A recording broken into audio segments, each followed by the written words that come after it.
Hey, this is Phil Yanov with the Tech After 5 podcast. And you know what? We are living in a different time. 2020 has made us learn some new skills and connect with people in a different way.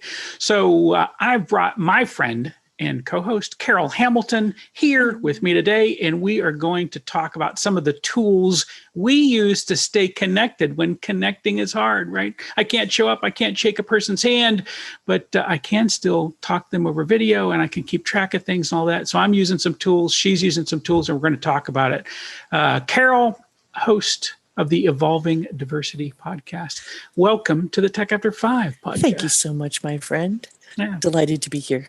It's good to see you. All right. I want to read that. I mean, for those of you who are on video, I'm going to read that sign behind you now. Speak in such a way that others love to listen to you.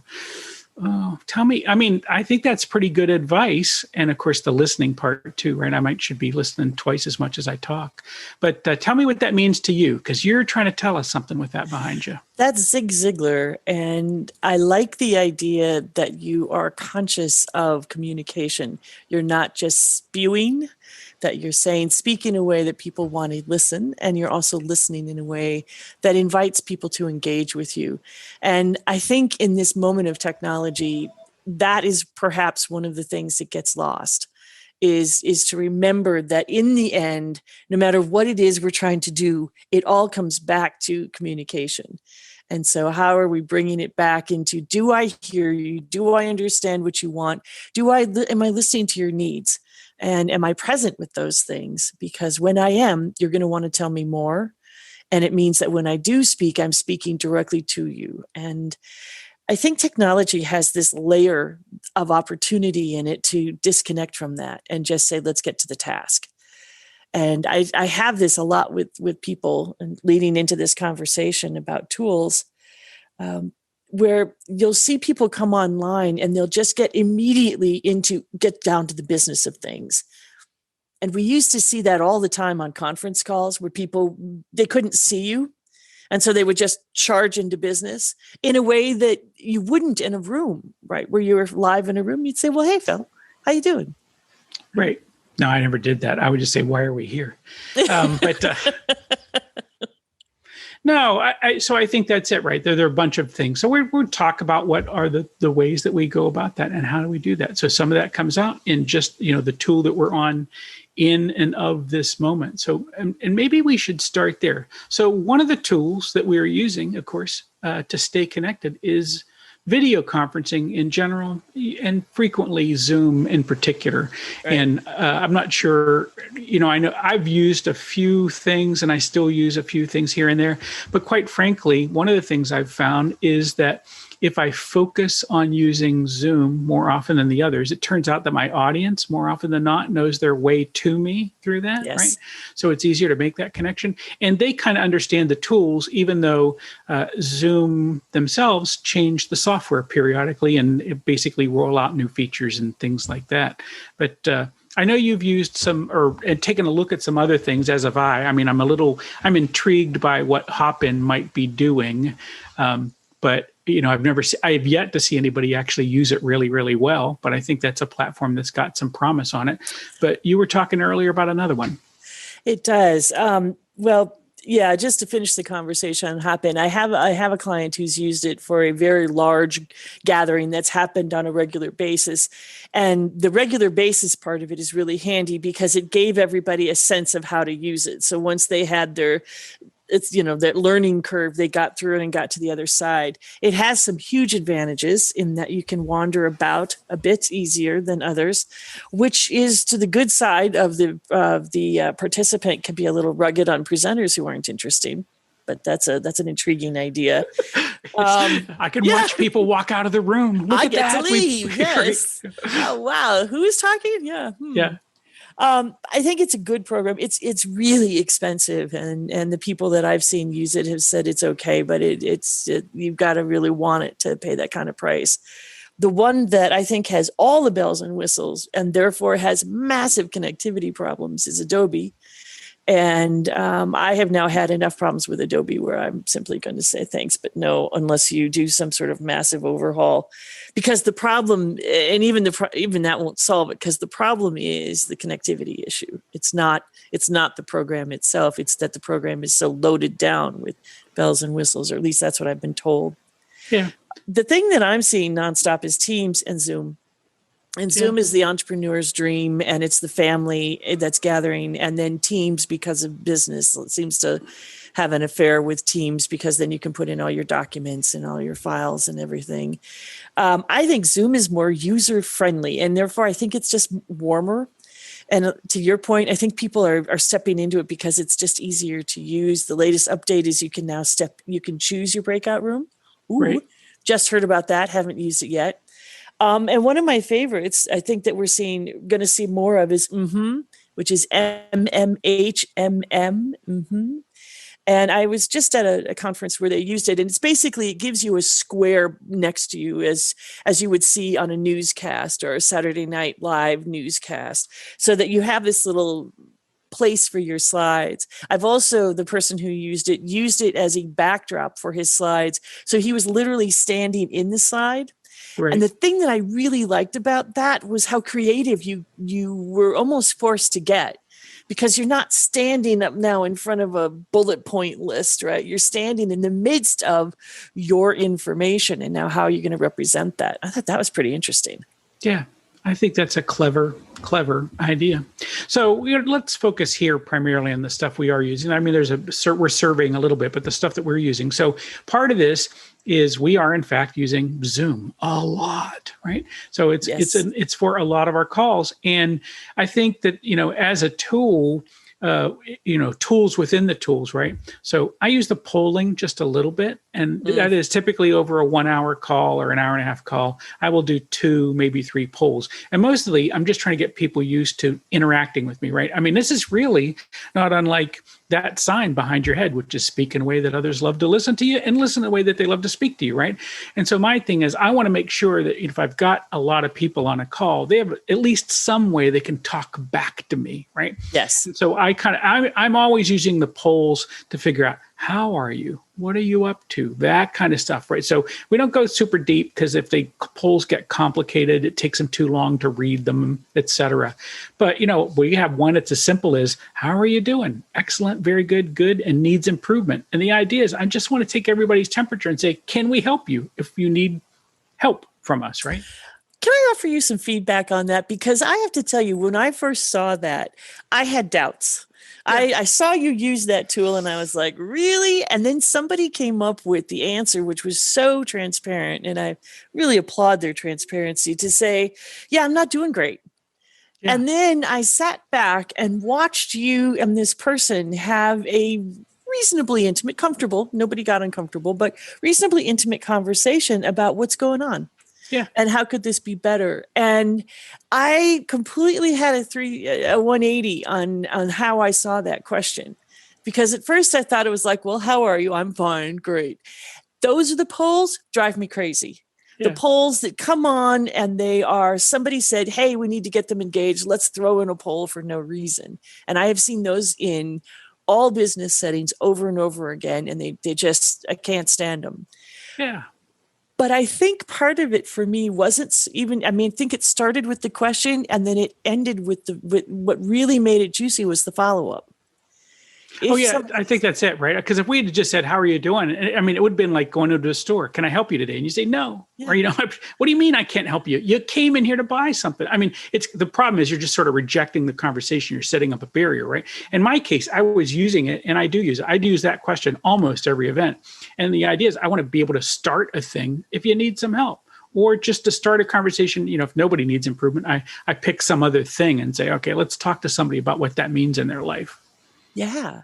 No, I thought it was, I thought, let me come back to, I was in a thing not long ago about icebreakers, and icebreakers can be kind of an eye roller for me, because it's that same forced, let's all be friends, even though we don't know each other. And there's this ickiness about that for me.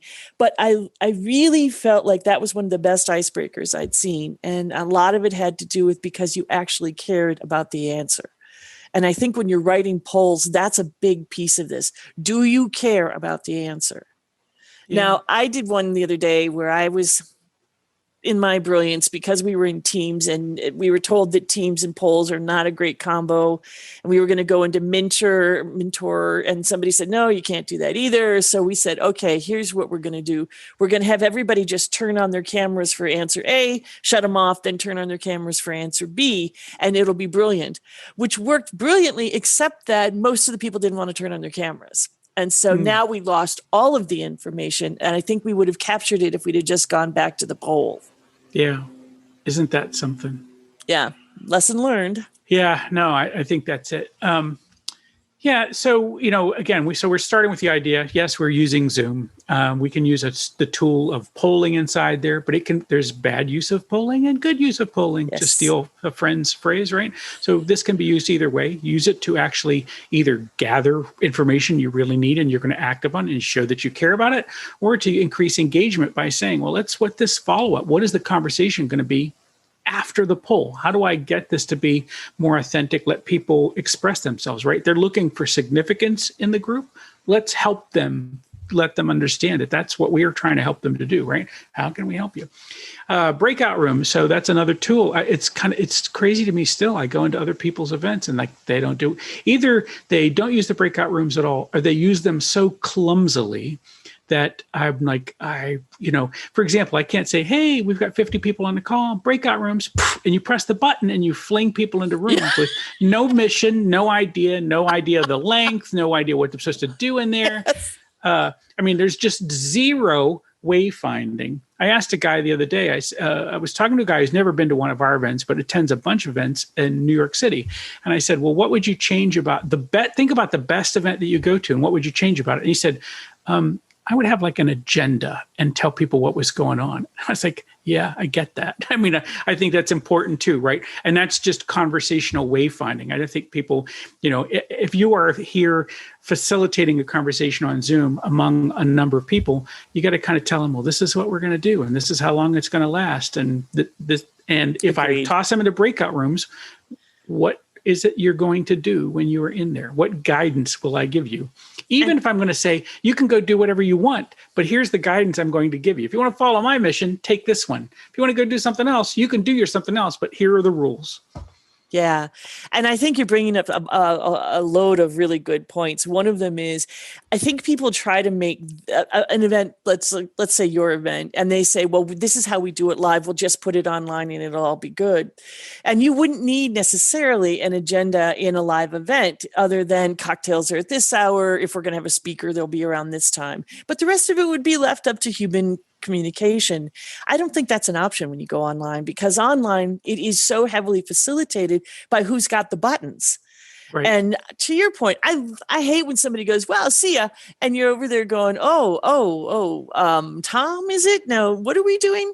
I will tell you, over so many programs and so many breakouts, that the amount of multitasking, and this is more in a professional setting than in something like yours, where people are actually there thoroughly by choice, is when the multitasking that goes on is profound. And by the time they get to the breakout rooms, 9 times out of 10, they go, do you remember what we were supposed to do? And so one of the things that I really love is that chat box, because in almost every platform, if you have a running chat box, and if you can get your instructions down to 3 bullet points of here's what's expected, here's how long you're in there, and we'll see you back at whatever the other expectation might be, you're really going to help yourself keep them focused. Right. Because one of the things that happens with breakout rooms is people tend to go into lengthy introductions, and they can spend all of the time meeting one another, whether that's what you wanted them to do or not. And so we've had to get really clear about what it is that we think you're there for, and then we repeat it, and then we have it in writing. Yes. Because it helps you focus. Yeah. Well, I think that's a useful thing too, is whether you use, the chat box is the one that you can use while they're still in the general session. And then there's the broadcast to all that you can use once they're in the breakout sessions. But those are powerful tools to increase the wayfinding. And you hit at a point which you just intuit, but let me just say it explicitly for people who don't get it. There are people who are visual learners and there are people who are auditory learners. And so in my case is I always put the instructions on the screen so they can read it. And then I repeat it to them twice. And then I ask them for confirmation that they understood what we just asked of them. And my whole point is I'm just trying to get their attention back before I toss them in the room so they don't get that lost feeling of, oh my God, I didn't have to listen a minute ago because there were 50 people and no one could see me. Now there's only 3 and I'm like, what am I doing here? So I think that's a useful tool. One of the tools I love is when they're coming in. I like to start dialoguing with people when they start signing in. So I don't want them signing in a half hour early if I can possibly help it. We actually had people come in early when we were using Adobe on something because we needed to do tech checks because we had so much trouble. But generally speaking, I want people to start floating in somewhere between 4:45 and 5:45, depending on the setting. And then I want to start conversation. And what I've found is a lot of people will come on without their cameras. And so that's where the chat box has been my best friend. And I've done things like if I've got a global, I'll say, what time is it where you are? Or could you say hello in your native tongue? And now I've got people who have designated, I'm willing to engage. I'm already in here. And now I feel like I can say, hey, would you unmute? And if you're comfortable, turn on your camera. And now we have a conversation going. And I love the idea of people joining into conversation because it's like getting that first person on the dance floor. Yeah. And now we've got talk going back and forth. I also will frequently have a co-host for that exact same reason. Yeah, no, I think that's great. One of the things we've been doing, by the way, with some of our meetings, testing out the idea is I don't always want to do the chat on the front, but I will have a co-conspirator, as you say, a co-host. Mm-hmm. And basically what I'll do is I'll create a single breakout room that ends at the time the meeting is supposed to start. And then as folks come in, I do a quick tech check. You're good. I'm going to just toss you in a room, let you talk to a few people. Just treat this like you were in line at the event, pulling your badge, all that kind of stuff. You're just going to talk. As we get ready, I will bring you all back. And then we'll start the event. And so there's an unstructured conversation time. People love that, right? So I might end up with 12 or 15 people in a room just kind of wandering around talking to each other. And they realize this is not the structured event. This is the unstructured before event time and a chance to chat. And I have someone in there to make sure the conversation doesn't go off the rails. Oh, that's really nice. I like that. And I like having that really light-handed facilitation because that does protect your brand and what anybody might try to go a little crazy on you because that happens too, right? Yeah. So I think these are the things that we can be doing in Zoom. By the way, I think Zoom is a powerful tool. And so I was talking about using it primarily for groups. I think you're using it in groups as well. But the thing is, I'm doing a lot of one-on-one conversations. I mean, which of course today with It's Just You and Me, it feels the same way, right? I've got a real big Carol right in front of me, a little camera that I'm staring at. But the thing is, I choose these. This is my default meeting style, right? I mean, if someone says, "Hey, I want to get on the phone real quick," I say, "Let's just set up a quick Zoom and we'll do that thing." But it kind of gives me, I get the head nod whether some people agree with me, or if they give me that little look, which means I don't understand. I understand. That helps me do that too. So. A thing, you pointed to this early on, I think it's a super powerful point. We certainly went through this ourselves, right? Is that when people took events out of the real, whether it was a board meeting or a big meeting or something like that, there was skeuomorphism, right? We thought we would just replicate that whole thing on a Zoom call. That doesn't work. And the tool now lets us do things we couldn't do otherwise. So one of the things is we can do Zooms quick. We can be in and out, right? If I'm going to do a one-on-one call, it does not need to be a 30-minute meeting. It might be, we can do this as casually as you dropping by my desk if I want to do that. And I can do a 10-minute thing. We can just do this thing. If I get a nod, then you understand me. If you don't, that's okay. Then we'll get it solved. But we had the deep conversational back and forth so that we understood that we each understood each other before we walked away to go off and do our things, right? And so I think some people are not thinking about just the power of using video conferencing in general. I think Zoom just happens to be the easiest tool at the time, but video conferencing, quick, easy setup, easy communicate, and then you can get out. It does not need to be a 30-minute call. Absolutely. I think we can let go of that whole, every meeting has to be an hour. I actually think that's worked against us for years. I think it really harmed us in conference calls when we went from live to conference calls, and now it's just unnecessary. However, I would put a caveat on that, which is in those calls, the best possible way to do that is camera on. because all the things you're talking about, head nodding, eye contact, all of those things are so much a part of our communication. That's also what's helping us cut to the chase. And so if I see you going, suddenly there's something that's got your attention, I'm seeing it and I'm going, hey, you know what? Do we need to reconnect later? And exactly, the cat is officially gnawed a hole in the door, or the child is just run in with hair aflame. There's things that I'm going to see and be able to respond to. And the other piece of that is when your camera's on, you must fall in love with the little green light. Make sure that we're getting eye contact, because that to me is what makes it human. Yeah. Because if I was sitting in a room with you, I wouldn't sit there going, yeah, Phil. Yeah, I agree, Phil. Whatever I can see why you'd say that. I wouldn't do that. I would automatically go, well, let's come back and connect. How's Phil feeling? What's he thinking about what I'm saying? Are we on the same track? Right. That kind of thing. It's what makes it interesting. Yeah, there's an opportunity for eye to eye for us to get the nearly full fidelity, right? As close as we're going to. Yeah, and that's just very powerful. So, we talked about this being general tools. I think the tool of Zoom and video conferencing is one that you can take full advantage of, and you just got to do whatever you need to do in order to make that tool work for you. So that means if you need to set up a little place where you've got a good light so you can see your face and so people, then you got to do that. But the idea is you can just get a whole lot more done. So I think you ought to be thinking about using that tool to full effect, so that you can get the most out of it. And by the way, if you're just kind of uncomfortable with this, you say, Carol's talked a lot about people without cameras on, et cetera. If you're uncomfortable, you just do it more. Do it till you get comfortable with it. It's just a muscle. And at some point, it just becomes a reflex. And this is just the way you do it. I couldn't agree more. Whatever aspect of customer service that your contact you're in, or senior leadership contact you're in, or friends, and I think that we're all really feeling the full thrust of how lonely it is without our friends around us that we used to get to hang out with.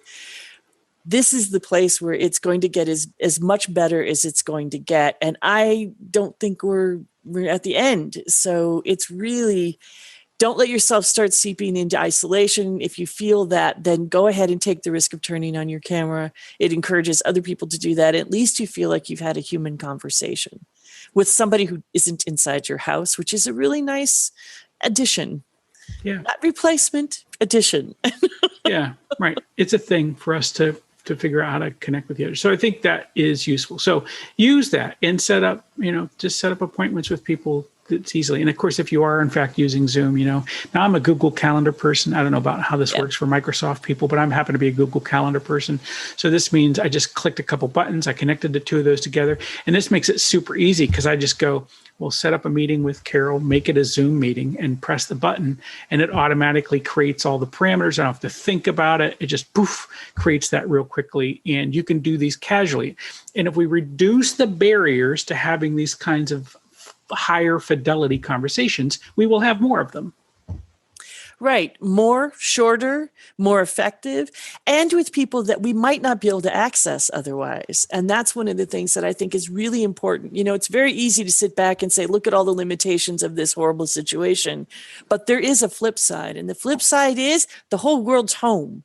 So if there is a leader you want to reach out to, now might be a really good time to do that, because more people have more time than I've seen. Just not to say that people aren't working, but I have to tell you, the accessibility, doors are swinging open in a way that they didn't before. And I know part of it is because nobody had to get on a plane. Right. Yeah. I think this is a powerful tool, and that you can use it in ways that you hadn't thought of, and you ought to figure out how to make that work for you. So you can, again, do this more quickly, more easily, get the friction out of these conversations so that you can just go do that and have these conversations with people. So, let me, and I kind of see where we are in time. I don't think I want to go and hit a whole pile of other things. Let's talk about things related to it that might be good fits, that just kind of fit. So, I told you that I am using, I use Zoom primarily for my talking. I've used some others, but I primarily use that. I try to use all the tools within it so that I can increase engagement when I'm talking to a larger group. And then, of course, I'm just trying to maintain eye contact, maintain good lighting, all of that kind of stuff when it's just particularly when it's just one-on-one. And I'm trying, you and I had a little conversation before we even got started with this, because I was checking my audio. I've messed around with my audio a bunch of different ways, right? And I've trying to gone out of my way to have a decent microphone, but a pretty good audio interface set up so that my voice is warm and round and we get rid of the static and all of that kind of stuff, because I don't want to abuse. I mean, I don't want every time, this is like me calling my mother who lives in the middle of nowhere with terrible telephone service, and it's, it's scratchy. I mean, if it's raining outside, you can barely hear my mother on her landline.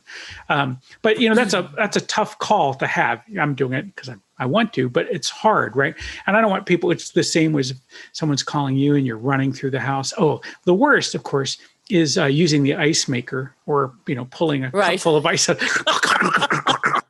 whatever that noise is. Oh my God. Grinding coffee. Yeah, it sounds like you're grinding someone's bones to make your bread. Is that what this is all about? Exactly. Sans the screaming. But but basically there's lots of it. So having good sound, making that as comfortable for the other person as possible, taking their cues. In Zoom, it's the most popular phrase of 2020 is you're on mute. Yes. So you got to get the sound on, but then the sound needs to be good. Every once in a while we'll get somebody and somehow they've managed to way overdrive the Zoom call, and they're killing your ears and you can't ever quite get the levels quite right. So take cues from the other side, be as helpful as you can, make that bit work. And God, can you get off speaker as often as possible? I've been yelping about this since we were on conference calls. I am absolutely with you. With good sound matters. They're actually doing studies now with podcasts saying that, podcasts have been kind of the garage creation of people. And there's 700,000 podcasts right now, and people are doing them in a variety of settings. And what they've discovered is that there's ear fatigue. And ear fatigue says my ears are just tired of bad sound. And so my ears are tired. My brain is checking out. I'm not listening.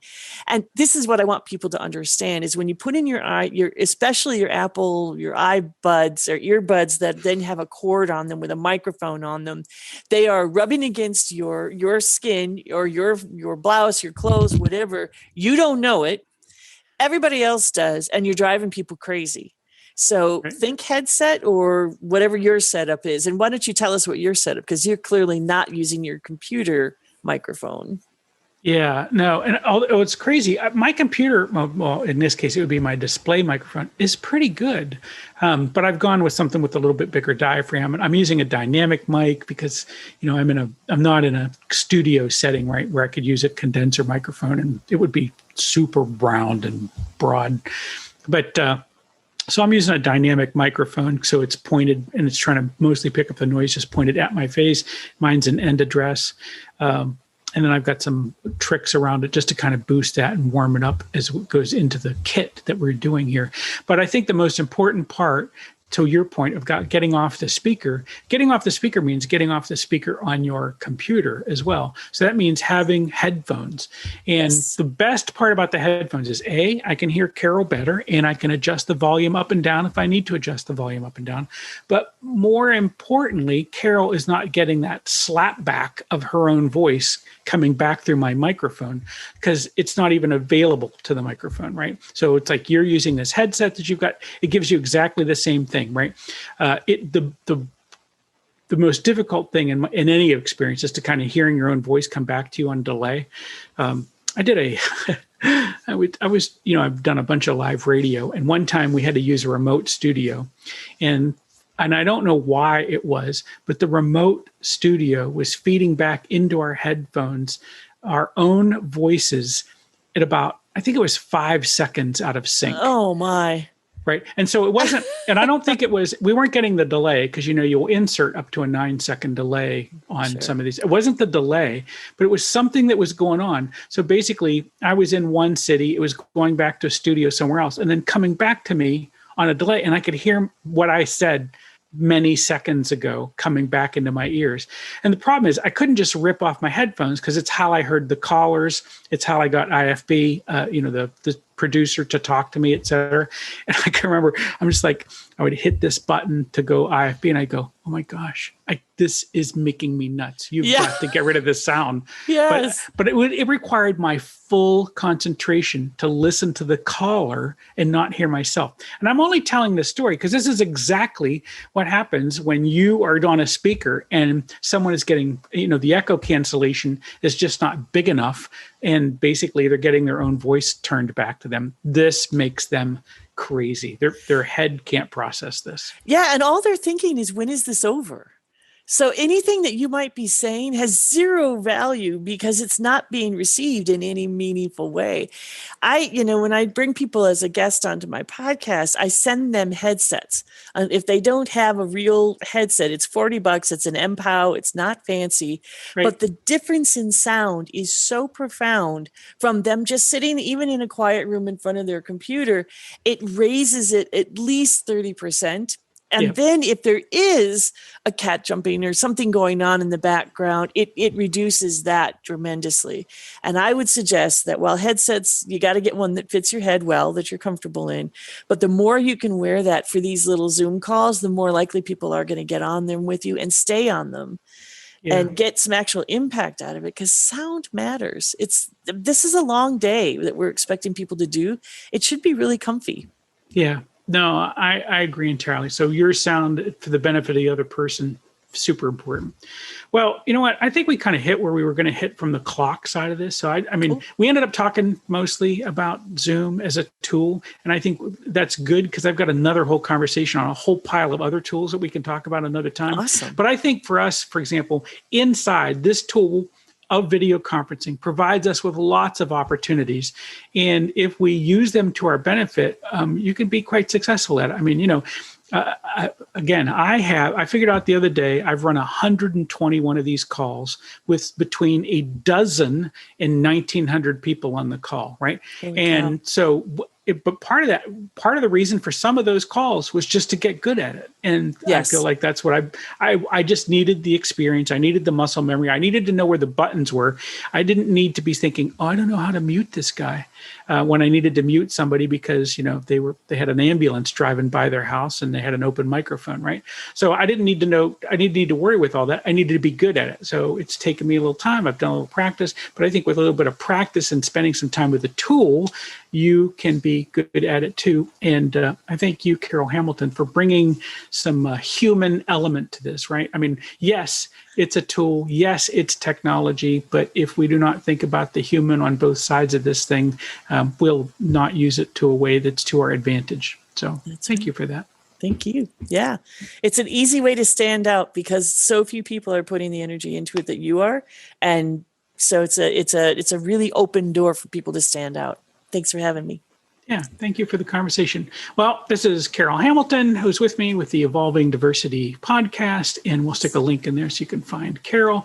And of course, I'm Phil Yanov with Tech After 5, and the easiest way to put more Phil in your life, should you want that. And I can't imagine that it's for everybody, but think about it. Might be more Phil, but certainly more connecting. We're looking for IT professionals who are looking to advance their career or to build their business to come to us so we can help you meet each other and figure that out together. We're doing that with events that are now in the virtual, and you can find out all about them by just coming to our website at techafter5.com. Listen, if you like what we're saying on the podcast, I hate to be that subscribe and like guy, but listen, it helps us to get some good reviews out there, particularly on Apple Podcasts. And if you could press the button on YouTube, that just kind of lets other people know that we are not knuckleheads. And that's all I'm really looking for in all of this. So thank you for listening. I'll see you at Tech After 5 or TA5.com. Thanks.